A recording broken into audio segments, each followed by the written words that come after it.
This is how to bridge the gap between pike push-ups and chest-to-wall handstand push-ups, even if you don't have any aspirations of performing them in free space. And I promise this video won't just be, just do 10 pike push-ups bro and then jump on the wall. Not only is this suggestion a gross oversimplification, but it highlights one of the biggest challenges of bodyweight training, namely the huge jump in levels when we move to a more advanced progression of a movement. So let's go through how we can bridge this gap, and I'll also be throwing in an applicable example that we can start using immediately in our training. There are 3 routes to attack going from pike push-up to chest-to-wall handstand push-up. The first of these routes being mobility.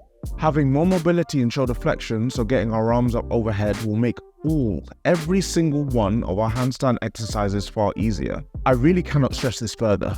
That last part of the rep of a chest-to-wall handstand push-up involves getting the hands straight overhead while keeping the back neutral, which will be made harder if we can't even do this without any resistance in the first place. A great mobilizer of the shoulders is the butcher's block.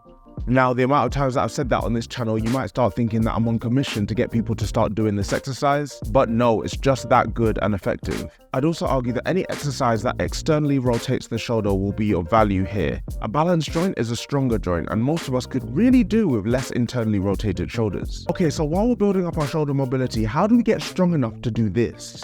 Well, the second step to bridging the gulf between these 2 exercises is strengthening our overhead pressing muscles, so the triceps, delts, the traps. And it goes without saying that the best way to graduate from pike push-ups is to ensure we're doing quality pike push-ups in the first place. So hips high, elbows stacked over wrist and not flaring out, and maintaining the weight over the shoulders. Only one of these exercises will allow us to progress to handstand push-ups, and it isn't this one. Next, we can start to add range. Strength is gained through the range trained. More range, more strength. All else kept equal. We'd never do a military press like this, so we need to be conscious that we are working effectively.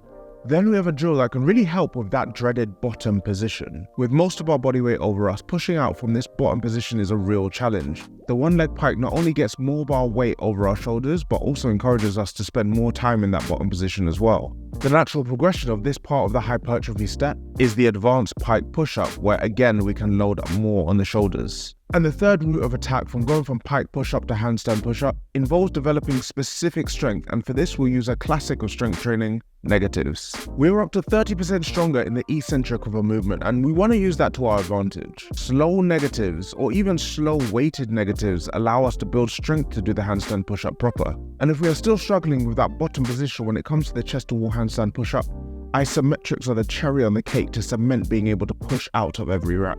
So what would this all look like in practice? Because I certainly wouldn't recommend doing all of these exercises all together. A good periodized program would first work on hypertrophy. So I would initially level up my pike push-ups to the single leg pike push-up, keeping to relatively high rep ranges. And then once I spent 4 to 6 weeks working on that, I'd move on to a strength phase where I'd swap out these for chest-to-wall handstand push-up negatives, but to a lower rep scheme. I'd then repeat these 4 to 6 week cycles of hypertrophy and strength focus, progressing the exercises each time we did until we could confidently perform handstand push-ups against the wall. And if you want to see how I learned how to handstand push-up in free space, then you can check out this video right here.